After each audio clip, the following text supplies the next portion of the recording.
Alright, we're gonna cut to the chase on this one. Slap. Hey, are you just getting into Hearts of Iron 4 and you're a bit lost, or maybe a little bit stupid? Don't worry, we've all been stupid and lost before. I'm assuming that a lot of you guys are probably gonna be trying out Hoi 4 for the first time this holiday, which I want to go ahead and give you a few useful tips to get yourself into the game and make you really good at it, or at least be able to play it.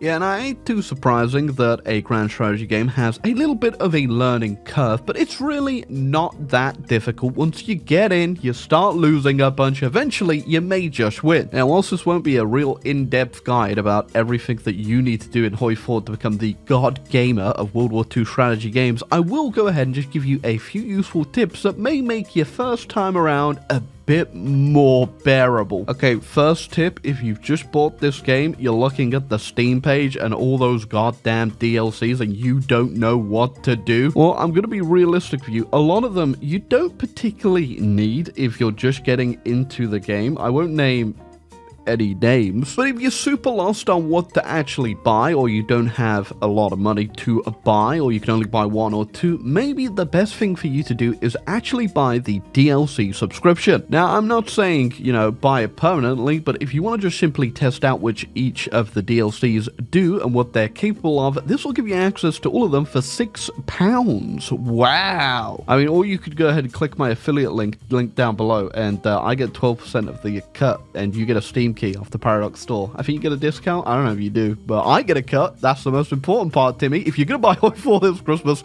tell your mum to click my link. It's down below. But seriously, if you are lost on what DLCs to get, buy the damn DLC subscriptions. Every time I have to play EU4, I don't look at all the DLCs. I don't own it. I just go to the subscription, buy it, and then that's it. I'm good for the year. And by the year, I mean I only buy it for like a month because that's usually around the mega campaign, and then I quickly unsubscribe because I don't like EU4. But rather than spend all your money on stuff that you particularly don't want to use or play with, you can try it out with a DLC subscription and then unsubscribe once you've figured out what you want, what you don't want, buy whatever, it doesn't matter, but I recommend trying it out or just buying it in general. It'll take a long time before you actually pay off the total amount of DLC price, but I'm just being a salesman for free here when I'm not getting a cut unless you click my affiliate link down below. Okay, now I'm going to go into this assuming that you have all the DLC accessible to you. If you don't, then a lot of these tips, well, not the majority of the tips, but a few of them won't be too specific to you. First tip, who the hell should you play at the start of the game? Now, my only perspective on this, on who you shouldn't and who you shouldn't play, is who can actually control whether or not they're going to be at war. France isn't a good starting nation because the Germans will be coming to beat you up. The Soviets also wouldn't be too good for you because the Germans are going to be, actually, you know, I'm just going to put this out there. Anyone the Germans declare war on, don't play. And that also goes for nations that are pretty hard locked into where they need to go.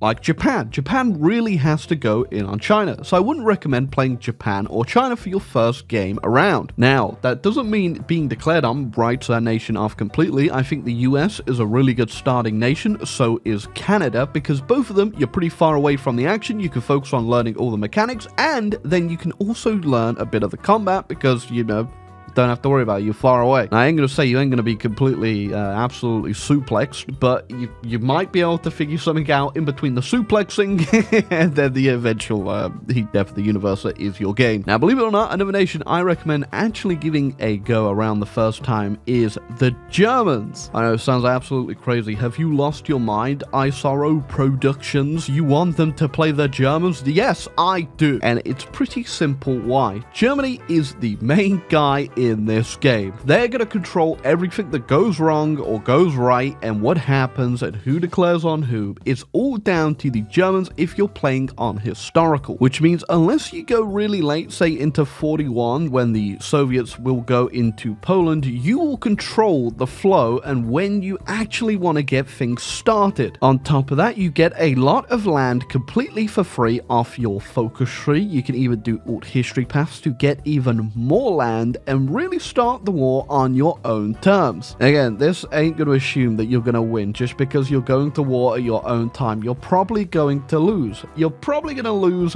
pretty badly. But the phrase into the deep end exists for a reason. If you play the Germans, you go down their focus tree, sure you'll lose, but you're going to learn a whole lot more than if you were just to play a nation that doesn't get involved at all. AKA, Iraq. Sure, you'd sit there all game building, eventually maybe flipping your ideology and go to war and losing, or you could just play the Germans, have an absolutely chaotic time, and potentially do something useful. So for all the starting nations I recommend you play that are majors, I'd say Germany and the US are really good shouts. Italy might be a strong third contender. The only problem with Italy is that you obviously need to do the Ethiopian war at the start, which some people might struggle with if you've only just played the game. And then for a minor nation, if you don't particularly want to play someone that has a huge focus tree or has a lot of responsibility, Canada is an amazing shout for a good first nation. It's kind of like the US, but light. You get really good tech buffs, really good manpower, not a lot of manpower, but you get a really good amount of manpower, a really good industry late game. There is a whole bunch Canada can do micro-wise on the front, and you can really get quite a bit done, especially compared to all the other Entente Dominion powers. Sorry, I was actually just looking at the World War I mod before this, so don't blame me. Okay, second beginner tip. This is going to be useful things that you probably don't know about if you've just hopped into the game. Like I said, this ain't going to be a full tutorial. If you want a full tutorial, play the in-game tutorial or watch one of my videos. Watch all of my videos, actually. If you get through 1,000 of those, I'm sure if you're still alive and mentally capable, you'll know how to play the game. Okay, let's say you've hopped into your first USA game. Where the hell do you start? You notice you've got units all over the place, so when you click this button, it only selects one of them. How the hell am I supposed to get my entire army into the US? Well, here's the thing, little newborn Timmy. If you actually read and hover over this, it will tell you if you shift click this little tab up here, it will select all of your units that are unassigned and not in a general. So a good way to immediately start organizing your units is obviously just have them all selected, throw them down here, which will select them on a general. Sorry, whenever I actually try to be helpful and useful, it seems like my body starts to fight me. And then when you've actually got your units all selected here, you want to go ahead, then assign them to a field marshal, and we have a couple already. I'll just say MacArthur for now, and then we can put a general on the actual units. You can see immediately that he's over capacity, which means he's not going to do well in battle. So then we just want to take out the excess units. So we need to get 12 out of there, and there you go. And then we can attach them to the field marshal as well, whack them on another general, and your army should be sorted. Well, they're not sorted, they're still all over the world. So if you want to quickly get them back to America, go over here. This is all of your, just assume MOBA abilities if you're a League player. And then there's a few options you can do if you want to just quickly get them somewhere. My easiest one at the start is just to click on the garrison order, which is area defense, whack that on a state, just left click once you've selected it, and they'll all arrive over there in their own time. Okay, next thing is navy. You're going to start off, and this navy thing is going to confuse the hell out of you, but I'm going to give you some tips on how to both build a navy that you don't have to worry about, and also organize your navy so you don't have to worry about it. Okay, first things first, it's just organizing the navy. Once you start off, it's going to be literally everywhere all across the globe if you're playing a nation with a large navy like the US, Japan, or Britain. So easiest way to do this is simply find one of your fleets. There you go. There they are over there. Then we just want to go ahead and shift click all of these little portraits at the bottom. That will select every single one of your navies, and then you can right click control on a port that will rebase all your navies in said port. You get that? Hold control, right click, they'll all move over there. Just like your army all arriving, it will take a little bit of time, but they'll all head over there, and that'll be the easiest way for you to do it. Another thing you can do here, if you just say have a whole bunch of navies just on the coast here, and you want to quickly select them without, selecting your army, because you actually drag click, that will select everything but the navy, you can see. But again, if you hold control and drag click, that will instead select all your boats. So you can get the rest of them like that, and then we're just going to combine them with the combine fleets button right here. So there you go, your fleets all arrived, we've gone ahead, we've merged them, and then you don't really have to worry too much about the navy here on out for a beginner, simply down to the fact the AI doesn't really know how to manage their navies too well. The best thing you need to know though, if you're a real beginner, but when you select the navy, then the only thing you need to know is Strike Force. This will project your Navy's power, which will give you naval supremacy in said zones. It can go pretty far. As you can see, all the green zones are where I'm projecting power. If you want to stop being naval invaded, this is what you need to do. Always have your Strike Force projecting power. That will stop the AI naval invading if you have over 50% supremacy. So if you're playing the US the first time, this is going to be pretty important for you. You don't really have to worry about any of the homeland over here, but you do have a puppet over here in the Philippines, which the Japanese will declare on. Again, this example could go for any of the nations I've told you to play, because the Germans as well, you want to project your supremacy over here in the Eastern North Sea, or if you play the Italians, you also want to obviously project in the Mediterranean. So there you go, I rebased the fleet over in the Philippines. I've got the entire fleet in a death stack, because if you're a new player, that is all you want to do, trust me. I've projected my power, the Strike Force, all around Japan, and that should give us naval supremacy and stop the Japanese doing anything funny. Now, because Japan does have a large fleet, you're also going to want to go ahead, because they will get some naval invasions off, and get your own garrison on the Philippines to hold it. Again, this isn't specific to the US, I'm just using the US as an example here, but you want to go ahead and garrison units on ports. You could do this by clicking on your field marshal, or even just a general, clicking on the garrison area defense, and that will bring up a new menu here. Specifically, if you're looking to guard your ports, you want to click the guard ports thing, because the AI will land on a port. And by the way, if you don't know what a port is, that is what's going to be able to let you actually land your units. Marines can naval invade with units onto any port, but to actually move units onto say an island, you will need to land at a port. I can't land anywhere else, I need to land at the port. So if you're going for a naval invasion, always head for the port. Okay, but Navy stuff out the way, garrisoning out the way, what are some other useful tips for your first time playing? So let's say you've engaged yourself in a naval battle. If you click on your fleet and you're kind of worried because you obviously need to keep an eye on it, you can up the priority over here. So click on your fleet, click over here, and this will give you a high priority or normal priority alert menu. So if you click the high priority one, if your fleet ever comes into contact, you'll get a little tab up here letting you know that your fleet is getting blown the hell up. Whilst this probably isn't specifically that useful for a nation like the US, if you have a pretty small condensed fleet like the Germans, and you've only just built one, this is pretty damn useful. Another one is, what the hell do we do with our starting technology? I'll give you the rundown. In your technology tab, there are some things that are essential that you 100% need to make your game enjoyable and winnable. The first thing you really want to focus, obviously, is your industry. Don't lag behind on this. Mid-game, you can afford to forget about it for a little bit, but you should always be researching as much as you can over here. You have two main lines, one of which you have to pick between, and production is the first one you're able to do, which will up the cap on your production efficiency. I won't go into too in-depth on industry and stuff like that, but your production efficiency cap is this little bar right here, and it essentially, as it goes up, it means we build more stuff with the factories we have assigned.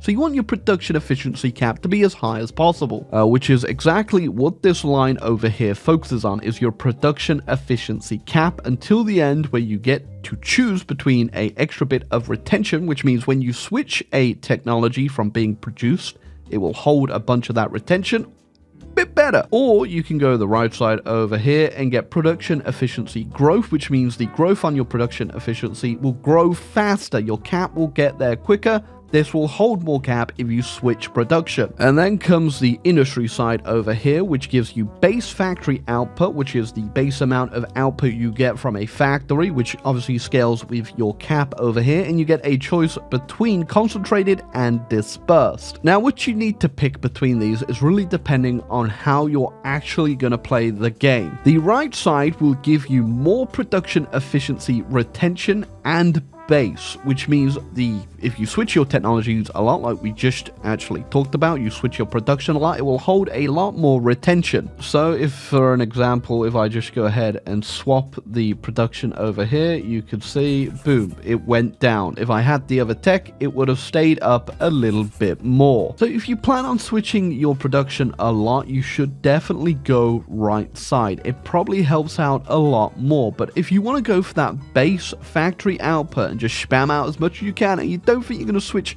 too much out, you can go condense, which is a valid strategy. Again, it really depends on what you're playing. I have sometimes when I go condense, sometimes I go disperse. It really depends on if I'm going to be switching my production lines a lot, and if I am going to switch them a lot, obviously disperse makes a lot more sense if you have, you know, a lot more to switch around. But if you just want base factory output, absolutely pump out all the crappy guns that you do not care, go condense. It's simple. Okay, again, I'm not going to go too in-depth in economy, but construction, unsurprisingly, it will give you construction speed, but most importantly, the tech adjacent to it is excavation, which will give you more resource gain from the resources you have on the map.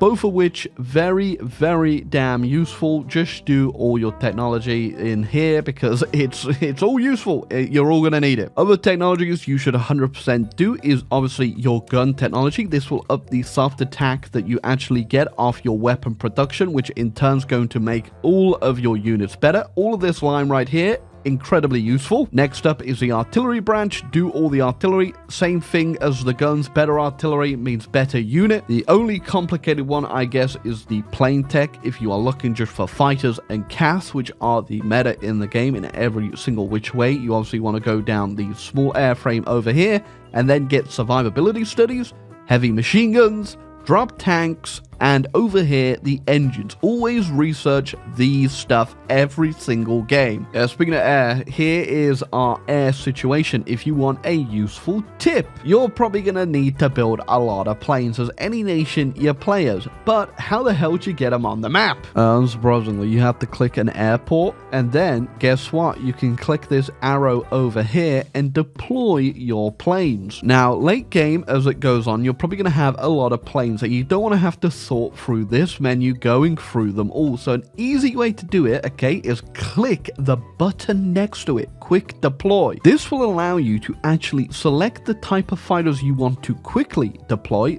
Ones I recommend always doing are fighters and CAS, as you can only have 3 selected. So we're going to do fighters, CAS, and tactical bombers for now. Usually I only do fighters, CAS, and naval bombers. Everything else is kind of, you know, as the situation comes. And if you click on an airport again now, you notice you've got 3 new little blips here, each for the type of fighter that you have selected. And if you go ahead and you click that, it will deploy 1 fighter. If you control click, it'll add 5. And if you shift click, it'll add 10. Easy way to quickly just get all of your planes out on the map, and very easy to organize all your stuff. Next up, if you don't want to go ahead and micro your air, you can go ahead, click your stuff over here that you want your planes to actually do. If you don't know how to actually use your planes, by the way, MOBA bar up here, back to League of Legends. We'll go ahead. We have a whole bunch of different planes here selected. So if we just select our fighters, they have the air supremacy little thing, which is probably the only one you're ever going to have them on. And with that, we can then go ahead, select somewhere on the map we want our fighters to project power into and fight other planes. So we've got them on the East Coast now. And obviously, planes, say, let's say CAS or whatever, you want to go ahead, put them on close air support, TAC bombers, stuff like that. You also want them on close air support because you want to go ahead and make them bomb the enemy's troops. But like I said, if you don't want to micro your planes, I don't recommend this particularly if you don't have a lot of them. But if you have too many to count, go ahead, select the units that you want. Click on an army down here on this little plus arrow. Right click once you select the planes. They'll then follow this army and project whatever you have told them to do in the air zones they're fighting. This means you don't have to worry about microing your air. They will just move to empty airports and try to do their best. It's not as good as manually doing it, but if you have a lot of planes, it really doesn't matter. Okay, another thing is going to be your templates for planes. I'm going to go ahead, open up the research menu. I've already told you to get the survivability studies. I've told you to get the heavy MG, and I've told you to get the drop tank range improvements here. Now, I don't usually start producing planes if I'm like the US until I've got engine 3s as well, but you can go ahead and start off with the engine 2s you have as well. Same goes with the improved small airframe, but if you want the meta template that everyone uses and the AI can't beat, you just want to go ahead, you want to put 4 heavy machine guns and fill out the top row over here. You then want to put engine 3 on. If you don't have engine 3, just go ahead, put the engine 2 and then put armored plates and self-sealing fuel tanks on. You won't be able to save this because your engine 2 is pretty weak, but if you put 2 engine 2s, they're going to be very, very expensive. And yeah, if you really, really want a plane that can hold up, you do want this. It's going to be very expensive, but you can just convert all your starting planes to this. This is the basic template that you start with. So if you get yourself all the tech I said and you don't have engine 3s yet, because it takes a little bit of time, put the 2 engines on it. Or you can just go for the single engine and take off the armor, and this as well does really well. Again, you don't want to put the 2 engines on if you don't have the production, but for someone as the US, you're far out the way. Just convert all your starting planes. I'll show you how to do converting in a bit, but as soon as you get the next upgrade on the plane, the small airframe 3, go ahead, make the exact same fighter, but put a single level 3 engine on. And then put the armor plates on, put the self-sealing fuel tanks, and put the extra fuels. There you go. You've got yourself the meta template, and just upgrade this with every new engine and new airframe you get. Just carry it along and the AI won't be able to beat it. It's that simple. But if you want to know how to convert, I'm going to go ahead, get my heavy machine guns that I told you about. I don't think we'll do the dual engine here because I'm just going to, we're just going to put the single engine on, and I'm going to put the self-sealing tanks on. This is a pretty good plane. Not amazing, not terrible. I've then gone ahead and put it down on our production, and as you notice down here, there is now a new little blip. This little blip is the convert. So any basic stockpile that we have at the basic small airframe, we can then click, and that will convert those old ones into this new template, which means all the basic crappy planes that you start with, you can immediately turn into the better variant, which is very useful for the Germans and the Soviets, since you have a lot of your basic small airframes starting off, and they are absolutely terrible, the ones you start with. So converting is a viable strategy. You should definitely do it, especially at the start of the game. Okay, another big baby thing, how to do Navy. Somehow, for some reason, you have decided to be a big boy. Big boy means you have to then figure out how to do Navy in this game. If it's your first time playing and you're absolutely, for some reason, just wanting to give this a go, first off, what's wrong with you? Second off, hey, welcome. You hit the sub and like button down there. All you need to know is cruisers. Cruisers and destroyers will wipe anything the AI is capable of building. I won't get into too much about how the Navy works in this game, but all you need to know is you need to stack light attack. Stack as much light attack as physically possible by putting on a cruiser and then putting on all the medium battery light cruiser battery 2s. Don't put on heavy cruisers because then it will turn into a heavy cruiser and it won't let you save it. But just whack down a ton of light attack on these cruisers. Don't bother putting armor on them or anything like that. Just do that. Boom. Produce these bad boys. They won't require any chromium, pure steel, and they will wipe the enemy completely. And for your destroyers, simply just stack up a whole bunch of torpedoes, produce those, boom, there you go. That will go ahead and beat any navy the AI can ever think of building. Is it dumb? Yes. Can I explain to you why it beats everything? No, I don't want to get into that in this video, but this is good.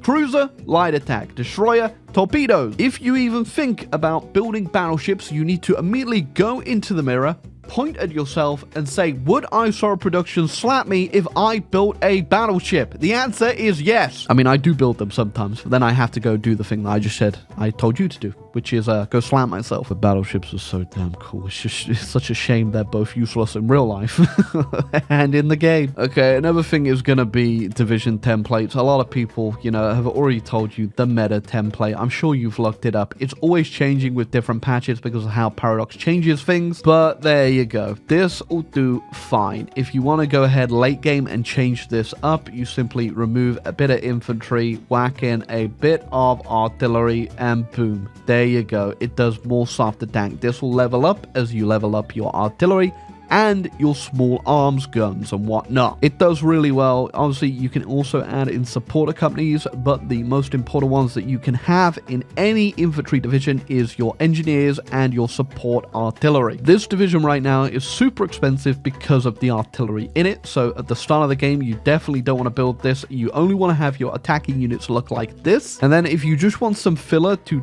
fill in the lines, simply go 22 with infantry or 24 with, you know, if you really want to beef up, and just have these guys for holding until you have tons of artillery, and then you can go ahead put artillery in. But the main thing that's really going to start and be capable of you pushing is going to be your air and your CAS. So if you want to go ahead and create a CAS fighter, we are going to go ahead and click on anti-tank. That will give us something surprisingly for our CAS. You don't know what I mean by CAS. There are two planes we really need to build every single playthrough as a major nation. That is fighters and also CAS bombers, close air support. So close air support is really, really simple. If you have green air, this will attack your enemy's units and do loads of damage if done correctly. I think for a basic template of CAS, you just want to go ahead, get the anti-tank rifle cannon thing, this that you get from anti-tank technology, the first one. Get one of those bad boys and then put a small bomb bay on it, and then get engine freeze and put dive brakes on them. These things will get shredded, by the way, because they have no air defense, so if they come into contact with AA, they don't do very well. But they're the cheapest, most cost-effective CAS you can build. If you want to make them better, though, whack on some armored plates. Just the extra bit of defense makes them go a little bit longer, and self-sealing fuel tanks. This is going to do really well. Yeah, never worry about air attack on them. Only focus on air defense and then obviously your ground attack. If you want to see what your ground attack will be, hover over the blip down here, and as you can see on missions, it will tell you specifically what the stats will be. So on ground attack, if we do close air support, we have 16 ground attack. That's great. Not amazing. We can get that better, but it is a bit costly, especially at the start of the game. So if you just want a well-rounded CAS little plane that you don't have to worry about, that's not horrendously expensive. This is still very expensive, but CAS is, if you want some good ones, go with this. This will do very nicely. Next useful tip is this button right here, your military industrial organization. This you should always do. And I know a lot of people are like, oh, I really can't be bothered. It's so much hassle. But if you just go into the game at the start, it will not be hassle. There are tech that are really important that you upgrade, like your fighters and your CAS, specifically your CAS, because they usually have really good buffs in your CAS MIOs. If you don't know what MIOs are, they are a org that you can put on your planes. They will help it even more than the tech that's in it. So right now we have the Douglas Aircraft Company in it. We're going to click on details, and you can see we can upgrade this thing. Every time it gets upgraded just from being produced by the funds garnered by us producing it. So we're going to go ahead and do that. We're now producing the CAS that will slowly improve the MIO, which is really good because as this thing gets better, look at the traits we can unlock for this. Look at that. Ground attack 10%, ground attack 5%, ground attack 10%, ground attack 5%, 5%, another 5% over here. You can make that ground attack stupidly high. And I know what you're saying, you can't be bothered coming in here to edit it every time. So at the start of the game, do what I'm doing right now, hold down shift click and click them. This will queue them up so you never have to come in here again and do it. If you want to create some insane planes, do your MIOs, especially the CAS one. This CAS one will make your CAS so much better. The same is for your tanks. Your MIOs for your tanks are insane. They will give you some insane buffs. Always do them, and you don't have to go back through them. Just go ahead, queue all the stuff that you want,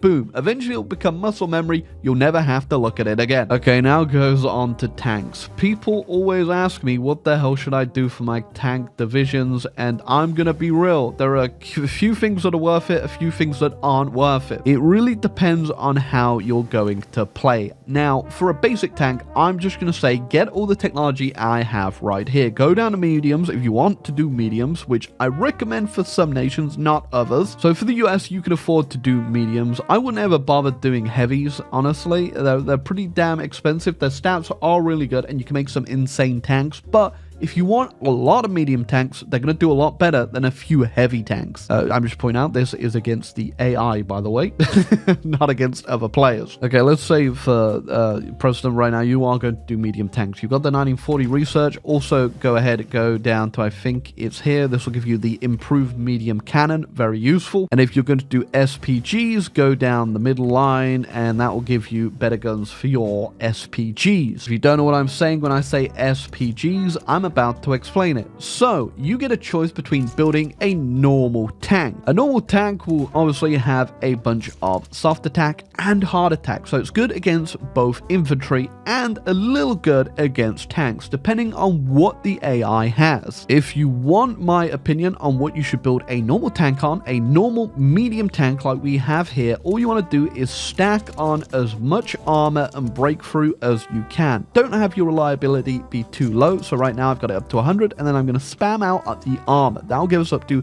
106 armor. Now, because our armor is so high right there already, that will add on a whole bunch of extra production costs, like you can see, and then you can stack on even more armor by going over to welded or cast armor.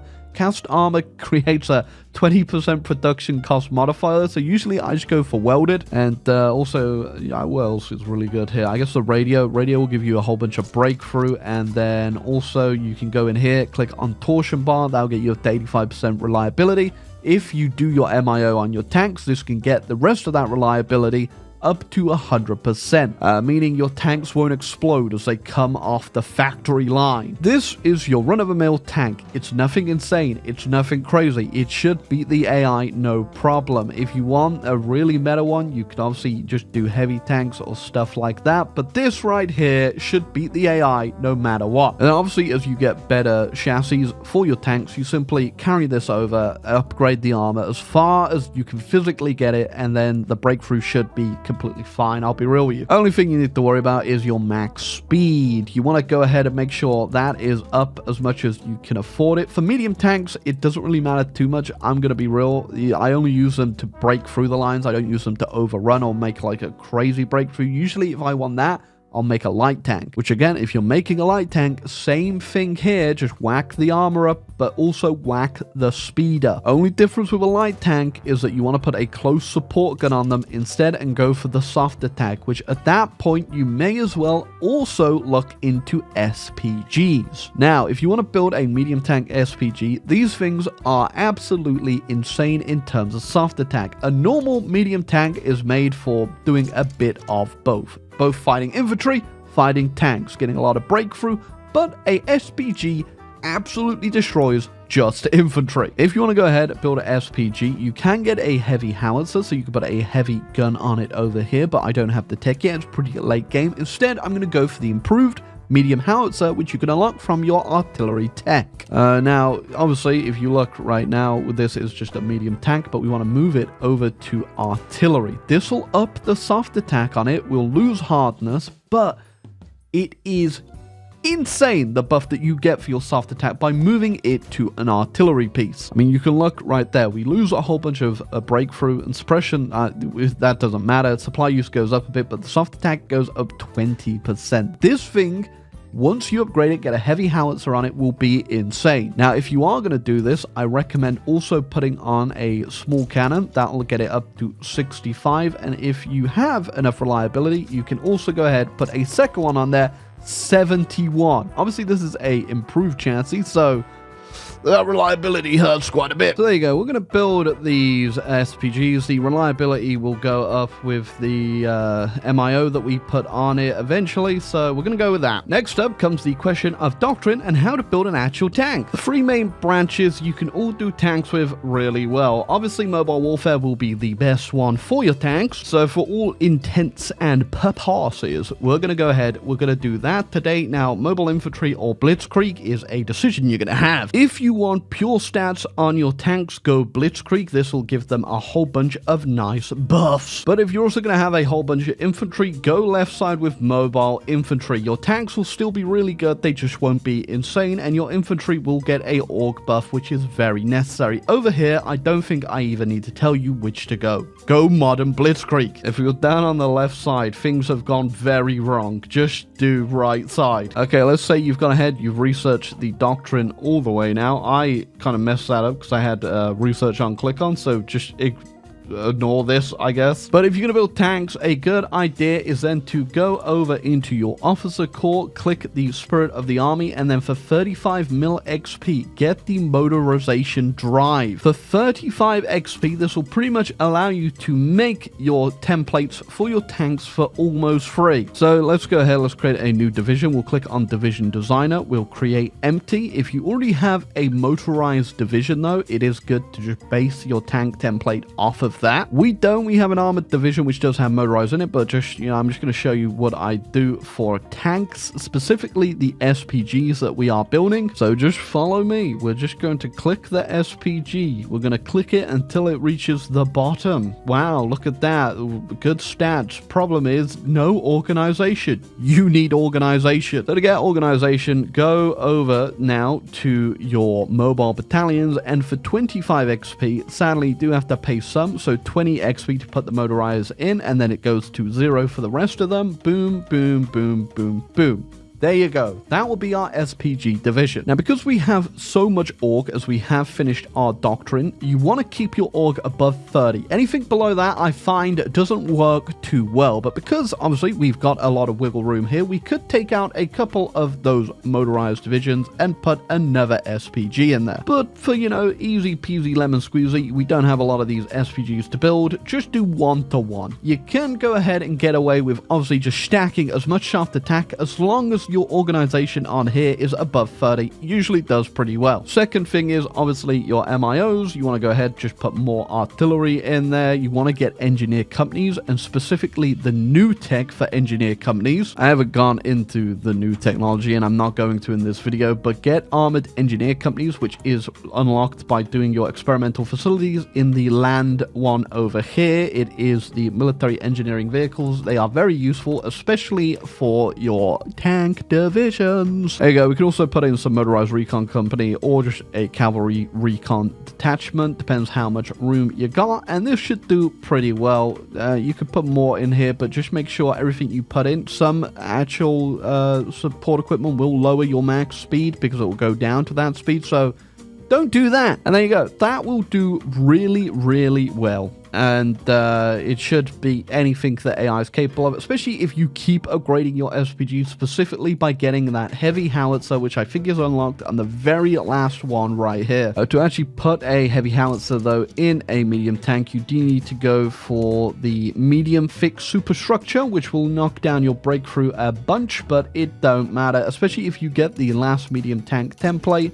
It does pretty damn nicely. And there you go, the new SPG that I just built, 522 soft attack, really good. You can get this thing up to insane levels if you have the, obviously you have the production for it, because you just, again, want to keep that org around above 30. Last thing I want to go into is actually getting your units on a front line. A lot of people get a bit confused about this, because if you're looking at the bar right now, you just click the front line button. Boom, there you go, you've clicked it on your field marshal. You now have a front line split between the two armies attached to it. But yeah, having your line split between the armies can sometimes get a little bit messy. In fact, it can get very messy. So instead, we want our units to evenly be across the whole front line. So I'm going to go ahead, I'm going to delete that order, and instead, next time, I'm going to click on this again, and then I'm going to shift click the line. This will send your army to all be across this line evenly, not split between your armies. armies. In my opinion, this is a way better Field Marshal front line. It means everything will be split evenly between them. You don't have to worry about suddenly armies moving to a different front halfway through and then all getting trapped on it. It gets a little bit tiresome if they do that. So yeah, just put your Field Marshal front line, boom, across it just like that. Now, specifically, you don't always want to just Field Marshal front line. Sometimes you can, especially you get a lot of air, you get a lot of CAS out, but don't do it with all your tanks specifically. You don't want to throw them in the front line. You probably want to put them in a condensed area, you know,